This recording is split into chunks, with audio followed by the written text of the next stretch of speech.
자, 여러분들 오래 기다리셨습니다. 2018년도 9월 19일 코인업TV에서 주관하는 비트코인 차트 분석 그리고 알트코인 매매법, 중요한 것은 언제나 추세다를 알려드리는 추세매매 전문가 정재민입니다. 자, 오늘도 어김없이 힘차게 오늘 하루 일과들 또 어떤 지역은 비도 오고 그러셨다고 하는데 힘차게 또 우리 투자를 성투로 이끌기 위해서 또 이미 성투를 하고 계시다고 한다면 그러한 수익률을, 누적 수익률을 더 늘리기 위해서 작년 연말에 시작하셔서 오히려 반대로 손해가 조금 더 극심해서 스트레스를 받는 분들 같은 경우에는 분산 투자 방법을 제가 알려드린다거나 또는 제가 매수 추천드리는 부분들을 잘 캐치하셔서 단타 자금들을 활용하시는 방법, 그리고 비트코인이 조금 더 강하게 하락했을 경우에는 메이저 거래소 알트코인들을 분할 매도를 통해서 좀 현금화를 다시 준비를 하시는 방법, 다양한 방법들을 안내를 해드리고 있습니다. 자, 오늘도 빠르게 일단 비트코인이 어떤 움직임을 가고 있는지, 제가 어제 방송, 그저께 방송, 지난 방송들을 통해서 말씀드렸던 부분들은 그대로 현재 진행형입니다. 뚜렷한 결과값, 즉 6,500달러 완전히 돌파해버린다거나 6,000달러를 완전히 무너뜨리는 모습이 양쪽 다 나오지 않는 상황 속에서 어제 방송에서 말씀드렸죠? 현재 추세는 무엇이다? 하방 경직, 하방으로 쭉쭉 내려가는 6,000달러까지를 목표로 하고 있는 하방 압력 중심의 하락장이 전체 추세라는 점을 잊지 마시길 바랍니다. 자, 그렇다면 오늘도 보조지표를 먼저 살펴보도록 할게요.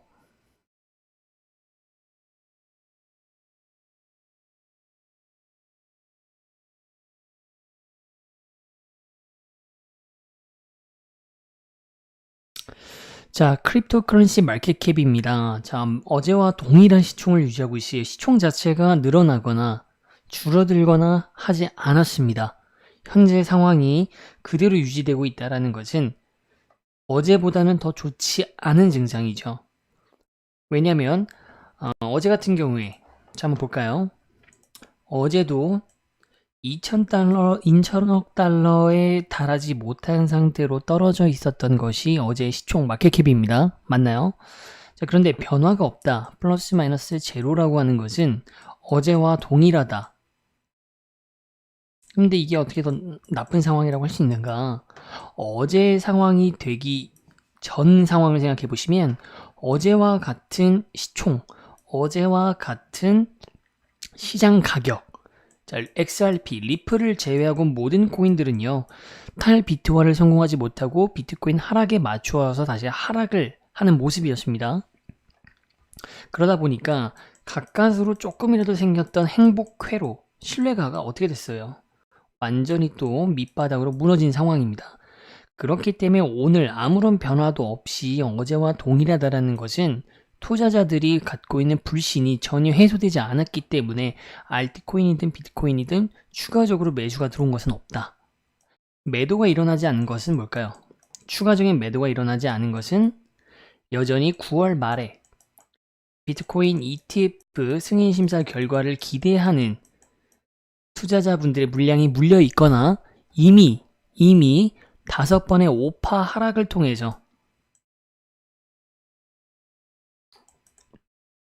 극심한 손해를 견디지 못하고 비트코인을 포함해서 특히 알트코인들 10토막, 20토막 나셨잖아요. 그런 부분들을 이미 다 손절하실 분들은 다 털고 나가셨다라는 의미가 됩니다.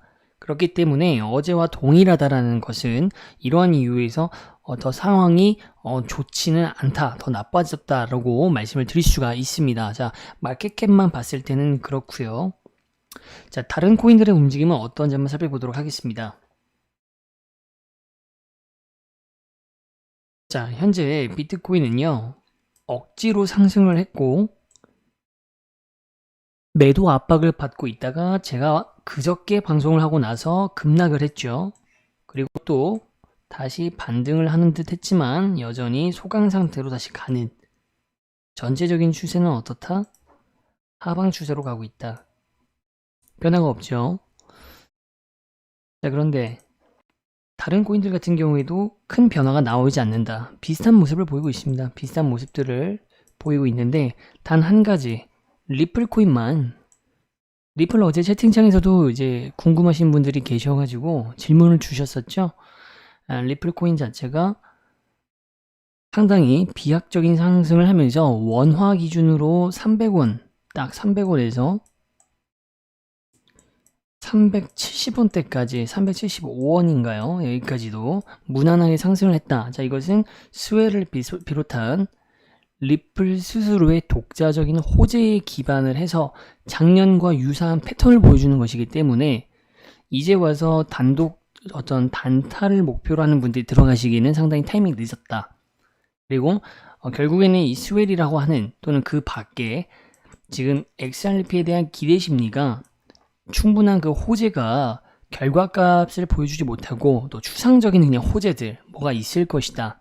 오늘도 기사를 보니까 리플이 올해 연말에 $5가 될 거라고 하는 어떤 전문가가 얘기했다고 합니다. 출처는 명확하지도 않고 어떤 전문가가 되지 어떤 전문가인지 저도 궁금하네요.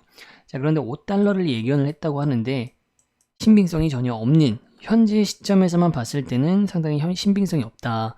$5가 되기 위해서는 비트코인의 시총을 넘어야 됩니다, 여러분들. 근데 불가능하다는 거죠. 올해도 그렇고요. 내년도 그렇고요. 내후년도까지도 2020년도까지는 죽었다 깨나도 뭔가 비트코인 중심으로 시장 질서가 편성되는 것이 바뀌지는 않을 것이다. 최소 2020년입니다. 그렇기 때문에 요거 반응은 조금 이제 아무래도 요번에 리플이 작년 시장을 거치면서 2017년을 거치면서 상당히 많은 추종자들이 절정에 있었고 상당 부분들이 연말에 버블장을 통해서 집회가 됐을 때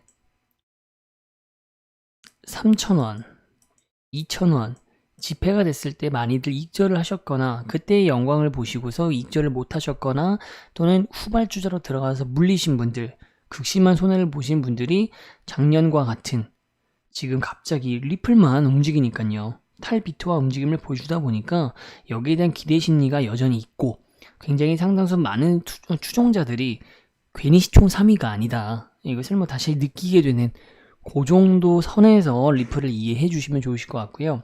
리플이 만약에 400원을 돌파했을 때를 보자고요. 400원을 돌파했을 때 가격을 이끌어낼 수 있는 또 다른 호재들이 있는지 그리고 추가적으로 비트코인이 9월 말에 이슈가 어떻게 마무리가 되는지를 보면서 그때 진행을 하셔도 400원은 충분히 전고점 대비했을 때 상당히 매력적인 가격입니다.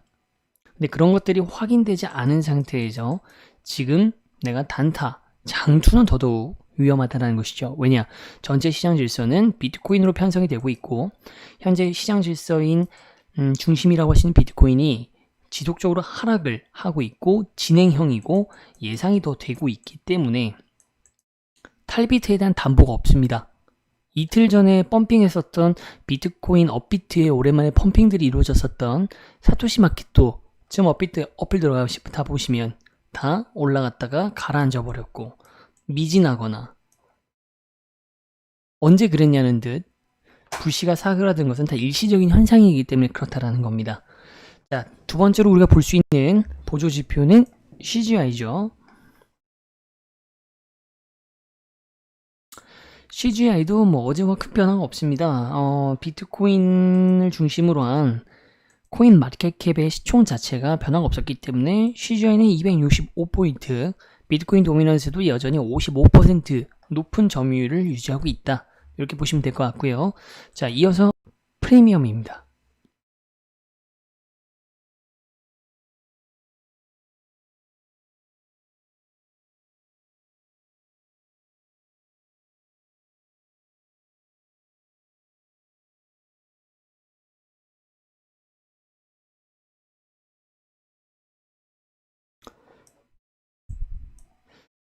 프리미엄 같은 경우에도 프리미엄은 이제 어제는 아예 변화가 없었죠. 다른 시총이나 CG나 이런 것들은 검토를 해볼 만한 변화가 좀 있었는데 오늘과 어제 시장이 거의 동일하게 움직이고 있기 때문에 프리미엄은 더더욱이나 큰 변화가 없습니다. 3% 이내에서 자, 3% 이내에서 지금 놀고 있죠. 다 정상적인 범위에서의 가격이 조금 더 해외보다 비싸거나 조금 더 해외보다 싼 정도다 보시면 좋을 것 같아요. 비트코인과 나머지 코인들이 뭐 크게 눈에 띄는 모습을 보여주는 코인들은 없습니다. 비트코인 마진, 비트파이넥스의 비트코인 마진 비율도 여전히 롱 비율보다는 숏 비중이 압도적으로 우위를 차지하고 있다. 지금 시장 상황들을 그대로 나타내는 보조 지표들이죠.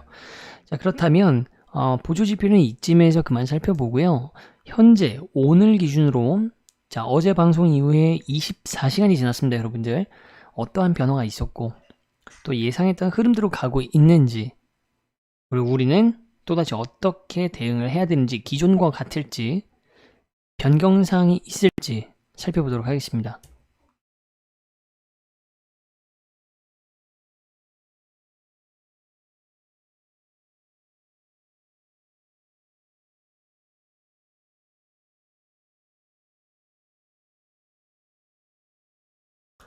자, 오늘도 차트 프로그램 자체는요, 크립토와치가 아니라 트레이딩 뷰를 통해서 여러분들이랑 함께 라이브로 살아있는 움직임들 한번 그려보자고요. 그리고 오늘 이번 주 이후로 트레이딩 뷰에 있는 차트를 대대적으로 한번 수정을 할 겁니다. 수정을 할 거고요. 자, 지금 떴습니다. 지금 중요한 장면이에요. 자, 우리가 보고 있는 장면은 이제 오른쪽 끝에입니다. 자, 오른쪽 끝이기 때문에 잠깐 이 도표를 왼쪽으로 좀 옮겨 볼게요. 자, 어떠세요? 훨씬 잘 보이죠? 이제 어느 정도 진도가 오른쪽으로 왔기 때문에 왼쪽은 이제 없이 방송을 하도록 하겠습니다.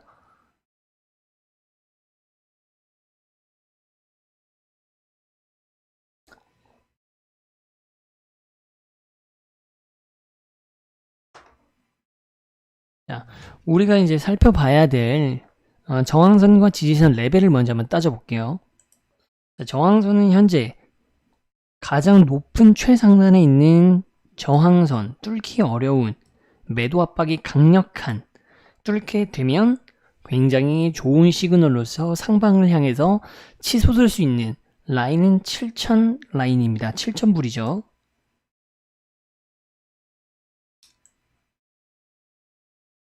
자, 그리고 가장 중요한 거, 지금이 뭐 쌍바닥이니 어디니 다른 커뮤니티에서는 굉장히 좋게 보고 있던데요 라고 말씀하신다고 한다면, 그것을 제 방송에서도 좀 긍정적입니다, 여러분들.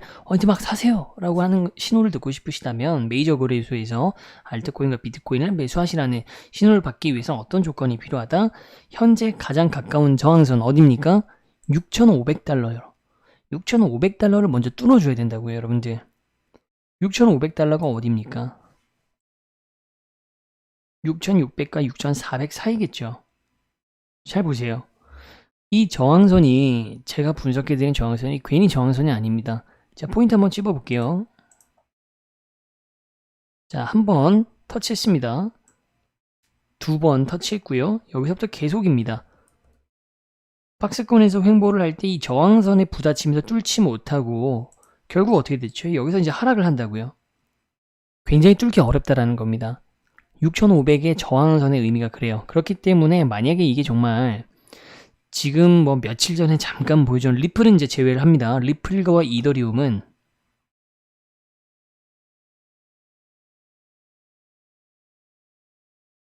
자, 리플과 이더리움은요, 자체적인 호재를 기반으로 해서 잠깐 탈비토화 모습을 보여준 겁니다. 업비트에 있는 코인이라서 오른 것도 아니고요. 전 세계의 글로벌 시장의 시장 가격이 동반 상승을 했었다라고요. 그렇기 때문에 요거는 예외가 되고요. 그 이전에 자체 호재가 있기 이전의 리플과 이더를 포함해서 지금의 모든 알트코인들은요, 이더리움에서 벗어날 수가 없다. 중소형 거래소의 일부 펌핑 코인들을 제외하면요. 자, 그렇기 때문에 이 6,500달러 선을 넘어서서 어디로 가야 된다? 6,800달러까지 터치를 해주어야만 여기저기서 찌라시로 돌고 있는 굉장히 연말에 다시 한번 불 마켓이 올 것이라고 하는 그런 가정들을 따져볼 수 있는 단계가 된다라는 겁니다. 그럼 궁극적으로 방송에서 여러 번 말씀드렸지만 저항선을 뚫는 단계는요. 6,500달러는 무조건 뚫어줘야 됩니다. 그리고 그것이 피보나치 비율에 따라서 현재 6,800달러까지는 되돌림이 되어야 된다. 그렇다면 6,800달러라는 의미도 강조하는 이유가 뭘까요? 저항선이죠. 왜 여기가 저항선일까요? 차트상 저항선이기도 하지만 저저번 주 제가 본격적인 하락이 있을 거라고 미리 예견해드렸던 요때 제가 미리 말씀드렸죠. 요 하락 그리고 요 하락입니다. 이때는요 7,000달러와 6,800달러가 뭐였습니까? 지지선이었죠. 지지선이었기 때문에 그곳을 믿고 있는 투자자들이 많았다라는 겁니다. 믿고 싶은, 여긴 무너지지 않는, 또 믿고 있는. 그런데 그러한 어떤 매물들을 다 배신을 하고 실망 매물들을 쌓게 하면서 오히려 이 구간은 더욱더 강력해진 암초로 변해버리는 현상. 지지선이 저항선이 되는 것만큼 정말 암울한 게 없거든요. 자, 그렇기 때문에 6,500달러를 돌파하고 6,800달러 되돌림을 보여주어야만 그 다음 7K를 올라설 수 있느냐 없느냐, 전반적으로 장세가 안정화되는 모습들을 보여줄 거라는 거예요. 그렇지 근데 못했다라고 말씀을 드렸고, 그 이유는 여기서부터 올라가는 반등, 이 반등이 정상적이지 않다라고 제가 말씀을 드렸잖아요. 올라갈 때는 여러분들 모두 다 좋아하시겠지만 분석을 하는 사람 입장에서 또 그리고 투자를 할 때 항상 위험한 것을 좀 알고자 하시고 준비하시는 습관이 있는 투자자분들은 인위적으로 올라가는 것이 막상 좋지만은 않아요. 떨어질 때 떨어져주고 올라갈 때 올라가주고 해야 더 롱런을 할 수가 있는데 그냥 마구잡이로 올렸다라는 거예요. 매도 구간에 들어와야 되는데도 불구하고 매도 구간을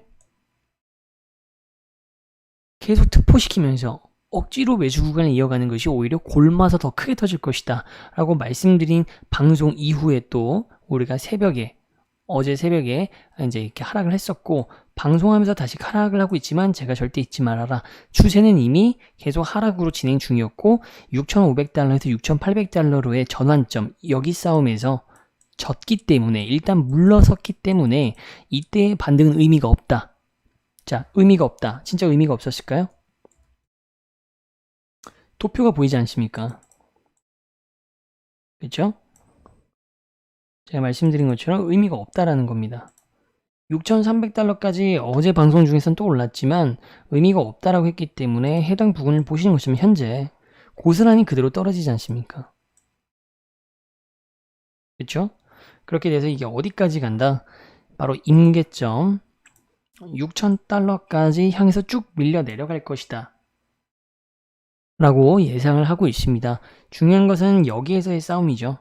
6,000달러에 도달했을 때 사람들의 공포심이 다시 한번 6K가 깨지는 것인가, 또는 그런 것을 자극하고 이끌어낼 만한 외부의 어떤 변수, ETF가 완전 휴지 조각이 되었다, 또 연장되었다, 뭐 이런 것들이요 등등이 발생했을 때에는 전저점까지 떨어진다는 겁니다. 5,700, 5,800달러 또는 아예 새로운 신저점이 또 형성이 될 수 있다는 것을 염두를 해둬야 된다. 그런데 이것을 제가 한 2주 전 방송 때까지는 미리 이걸 또 그때부터 이미 다 말씀드렸던 시나리오입니다. 그렇지만 그때는 가능성이 낮다. 일단은 눈앞에 들어오는 다른 것들부터 먼저 보자. 근데 지금 시간이 흘렀고요. 비트코인은 반등하는 되돌림 값을 보여주지 못했고요. 결국에는 제가 말씀드린 방향, 최악의 시나리오에 조금 더 가까워진 모습입니다. 자, 이럼에도 희망이 있다라고 한다면, 자, 비트코인이 이제 우리가 비트코인을 포함해서 이 전체 시장이 작년 연말과 같은 상승장이 되기 위한 조건, 첫 번째가 비트코인 스스로의 가격이 안정화되는 것이라고 말씀드렸는데 이것은 지금 실패했다. 두 번째는 제가 뭐라고 말씀드렸죠? 6,000달러가 깨지지 않는 이 아슬아슬한 상황을 9월 말까지 유지만 해줘도 이득이다 아니다. 그것도 이득이라고 말씀드렸어요. 두 번째 가능한 조건입니다. 엔드 조건이 아니고 오화입니다. 1번 또는 2번이에요. 9월 말 ETF가 있죠? 그때까지 버텨주는 것만으로도 상당히 긍정적입니다. 자, 왜냐면 지금 벌써 9월 19일이에요, 선생님들. 그런데 이제 추석 연휴도 껴있죠. 우리 이제 글로벌 시장에서 제일 큰 이제 시즌이 추석이기도 합니다. 다른 명절들은 나라마다 전통마다 다른데 뭐 추수감사절도 그렇고요. 뭐 좀 10월 달에 있겠지만 중국하고 우리나라 같은 아시아권 문화에서는 이런 것들이 있죠. 근데 중국과 아시아가 우리나라가 굉장히 큰 손입니다. 근데 추석이 되면 또 현금 유동 자금이 또 필요하다라는 또 얘기가 또 심심찮게 또 흘러나오고 있고요.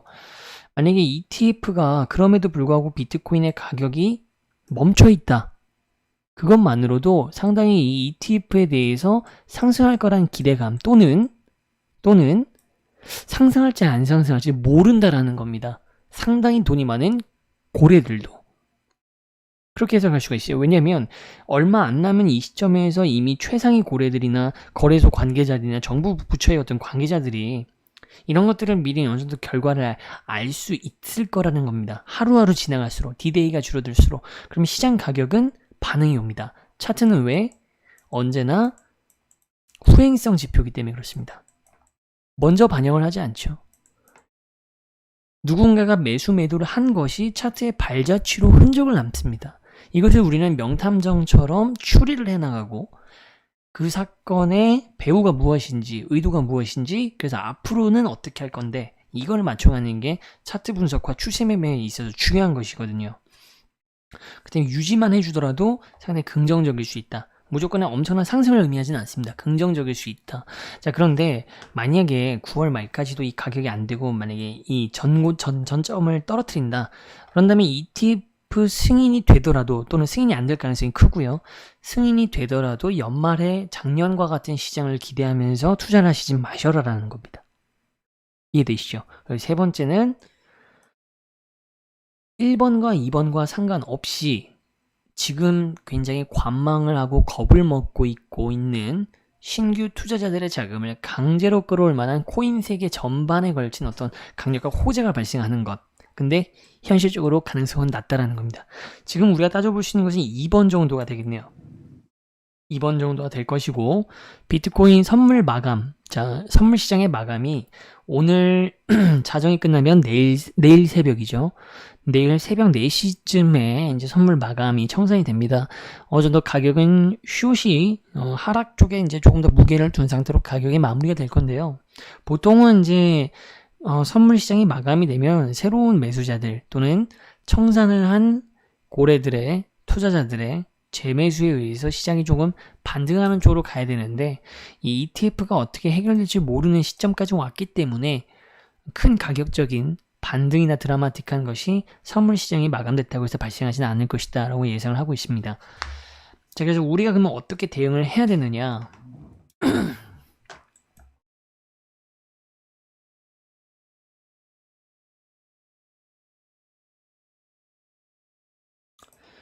자, 메인 거래소. 사람들마다 메인 거래소가 다르실 거예요. 시청하시는 분들마다. 근데 제가 말하는 메인 거래소는 메이저 거래소라고 이해를 해주시면 좋을 것 같아요.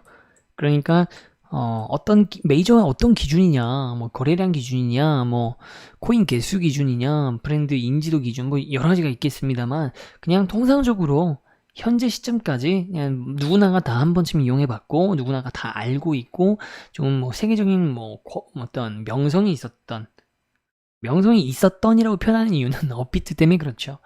자, 그런 거래소입니다. 메이저 거래소, 뭐 후비 코리아, 바이낸스, 그리고 뭐 업비트, 빗썸 이렇게 큰 거래소들.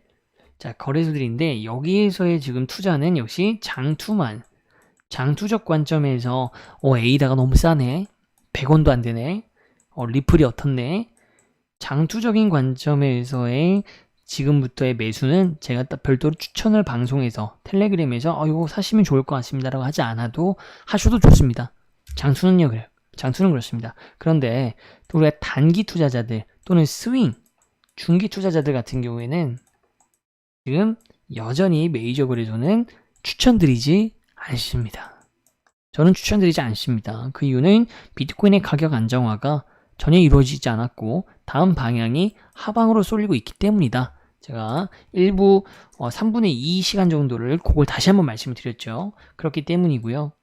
두 번째는 단기 자금을 가지고 운용을 하려고 하면 여전히 중소형 거래소가 아직도 남아있고, 제가 봤을 때는 중소형 거래소 중심의 이 젊은 사람들이 쓰는 메타라는 표현, 조금 더 경제학적인 개념이고 조금 더 이성적인 개념으로는 이런 프레임이라고 말씀을 드릴게요. 트렌드죠, 하나의. 중소형 거래소 중심의 펌핑들이 있고 사람들의 관심이 몰려 있고 그 이목에 따라서 세력들의 돈, 또 여러분들과 저와 같은 일반 투자자들의 돈들이 몰리고 있기 때문에 단타로서의 어떤 수익을 조금 이렇게 어려운 장소에서도 누릴 수 있는 곳이 바로 이곳이기 때문에 이 프레임은 비트코인 ETF 승인 결과가 긍정적으로 나오지 않는 한 올해 연말까지, 즉 2018년도는 무슨 해다? 2017년도는 업비트와 한국 시장의 모든 코인들의 해였다면 2018년도는 배당코인이 뭐니 하는 국내 대한민국의 중소형 거래소 중심의 코인 시장이었다가 어떻게 나중에 정말 먼 훗날 코인 시장을 역사를 연도별로 나눌 때 그렇게 전 새길 수 있다고 봅니다. 그렇게 해서 연말까지 이런 추세가 이어질 수 있을 것이고요. 다만 최근에 이틀 동안 보셨다시피 비트코인 자체를 메이저 거래소에서 보유하고 있는데 섞이기 어렵다, 현금화하기는 너무 무섭다, 손절률이 크기 때문에 그러면 BTC 사토시 마켓을 이용하셔서 리스크 해칭을 하는 것, 리스크 해칭을 한다는 것은 개수를 늘린다라는 거죠. 개수를 늘려놓으면 늘어난 수량만큼 나중에 비트코인이 반등을 하거나 회복을 하거나 상승장이 되었을 때 더블 수익, 그 이상을 가지고 얻을 수가 있기 때문에 비트코인에 한번 투자했다면 비트코인이야말로 정말 장투의 관점을 가지고서 투자를 하시는 분들이시잖아요. 요거는 허용이 가능합니다. 사토시 마켓을 이용하는 트렌드는 3월달, 5월달, 7월달, 이상하게도 이 호수장 때에는 사토시 마켓에서의 수익들, 리스크 관리가 굉장히 유효했습니다. 적절했어요. 자, 그런데 8월달, 어제와 그저께 막 40%, 100% 올랐지만 그것은 정말 8, 9월 달로 따지면은 거의 근 50일 동안 한 번 있었던 것 같아요. 그쵸? 그렇기 때문에 그런 것을 요행이라고 하죠. 그걸 발해서는 좀 어려울 것 같고, 그 이유도 역시 뭘까요? 8, 9월 달에는 시장의 주도권이 메인 거래소에서 중소형 거래소로 넘어갔기 때문입니다. 유동자금이 없기 때문에 펌핑을 할 수가 없어요. 이런 펌핑을 주도하는 어떤 세력이라고 할까요? 거래소일 수도 있고, 기관 투자자일 수도 있고, 어떤 이슈몰이가 된, 대다수의 일반 투자자들이 몰렸든, 어떤 형태로든 펌핑이 일어나려면 돈이 돌아야 되거든요. 이슈가 잘 되잖아요? 자극적이어야 됩니다. 그런데 그런 자극성, 그런 것들을 어떤 유인할 만한 그런 요소들이 업비트를 비롯한 기존 거래소에서는 찾을 수가 없었다. 그래서 빗썸이 7월 달에 가장 먼저 가두리 메타, 가두리 프레임, 입출금 제한 조치를 통해서 어마어마한 펌핑을 보여줬었죠. 그렇습니다. 근데 다 오래 갈 수는 없어요. 지금 빗썸도 그랬고 중소형 거래소들이 잠깐 소강 상태입니다. 소강 상태이고, 과연 남아있는 이제 캐셔레이트 그리고 코인빗의 거래소 코인들이 어떤 결과를 만들지, 그리고 나서 10월 달에 새롭게 선보이는 비트소닉이라든가 굉장히 또 전도가 유명한 것처럼 보이는 그런 중소형 거래소들이 또 쏟아집니다. 그다음에 남는 연말 비트코인의 정상화가 이루어지지 않으면 이번에서 언급한 것처럼 트렌드는 계속 이어질 수 있다. 요 점 생각해 주시고, 마지막 네 번째는 손절과 관련된 부분인데요. 자, 투자는 항상 여러분들이 결정을 하시는 건 이제 여러분들의 몫입니다. 그렇기 때문에 제가 감나라 배나라 해드리고 싶지만 해서도 안 되는 것이고, 여러분들도 거기에 대해서 제 말을 참고하고 신뢰해 주시고 따라와 주신다면 저야 코칭하는 사람으로서 너무나 뿌듯하고 더 열심히 할 일이지만, 언제나 투자는 여러분들과 저의 개인의 몫이라는 점을 생각을 했을 때 손절이라고 하는 부분은 굉장히 민감한 부분이죠. 내가 여기서 손절을 해버리면 그 다음부터는 진짜 더 조급해질 수가 있어요. 손절을 하고 나면 현금이기 때문에 원금을 찾으려면 홀딩을 했을 때는 그냥 고통스러워도 시간을 어떻게 행복회로를 막 돌리죠.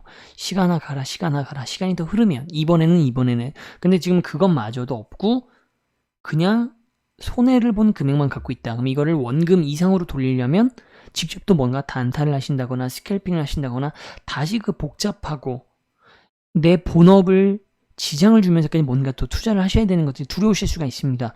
근데 이렇게 또 생각해 보셔야 돼요. 이미 우리가 작년 연말에 뛰어드신 분들 또는 작년 연말에 수익을 못 보고 그냥 이렇게 장기 투자한다고 하다가 오히려 수익이 줄어들고 마이너스가 되신 분들은 이미 엄청난 손해들을 보고 계시잖아요. 자, 퀀텀 같은 경우에 열토막이 나지 않습니까? 90% 이상의 손해를 좀 보고 있어요. 모든 코인이 다 그렇습니다. 이런 상황 속에서 지금 비트코인이 더 하락할 것으로 예상되는 추세 속에서 알트코인들은 가격을 과연 지금 방어를 해줄 것이냐, 이 문제가 남습니다. 그러면 여러분들이 만약에 이러한 어떤 극악한 상황에 있다고 처해져 있다면 선택은 두 가지죠. 정말로 홀딩을 하신다라고 한다면 여기에 대해서 스트레스 받지 마세요. 정말로 시간을 주식처럼 이제 관점을 가지시고 3년, 5년, 홀수 단위로 3년, 5년, 7년 이렇게 보시고서 길게 가셔야 됩니다. 아니면 내가 시드가 따로 내가 추가적으로 트레이딩을 할 수가 있다고 한다면 요것들은 홀딩을 하시되 유동자금을 확보하셔서 그것을 저의 방송, 저의 텔레그램 또는 각자 추가적인 정보 수집 등을 통해서 제가 짚어드린 방향대로 이런 식으로 활용을 하셔서 어느 정도 복구를 하시러 가는 방법이 있고요. 아예 새로운 것은 손절입니다.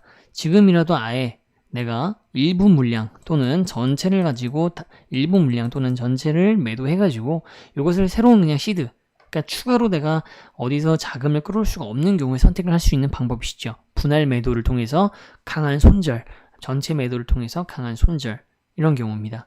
퀀텀 같은 경우에는 진짜 이제 많은 경우를 봤는데 처음에만 70%일 때는 너무 큰 손해니까 이건 나는 돈 벌 생각이 아니라 어느 정도 원금에만 가까우면 코인판 떠나겠다 하신 분들 많으셨죠. 근데 그것이 90%까지 손해가 왔다는 것은 원래 장세가 하락장으로 계속 가는 것을 못 읽으셨거나 그죠? 뭐 등등의 이유가 있을 겁니다.